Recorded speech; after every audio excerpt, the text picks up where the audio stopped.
នៅពេលដែលជីវិតធ្វើឲ្យអ្នកអស់កម្លាំងហើយអ្នកមានអារម្មណ៍ថាគ្មានអំណាច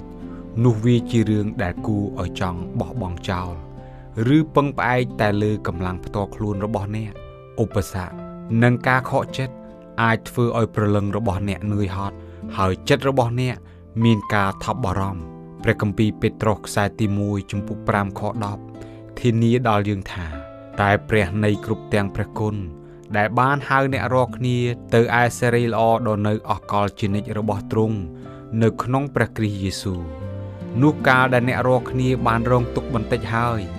នឹងជួសជុលកាន់តាមបំពន់ហើយតាំងអ្នករាល់គ្នាឲ្យមាំមួនឡើងវិញដែលរំលឹកយើងថាព្រះគុណរបស់ព្រះជាម្ចាស់នឹងធ្វើឲ្យមានការកែប្រែនិងពង្រីកកម្លាំងឡើងវិញទោះបីនៅក្នុងគ្រាដែលខ្សោយបំផុតក៏ដោយ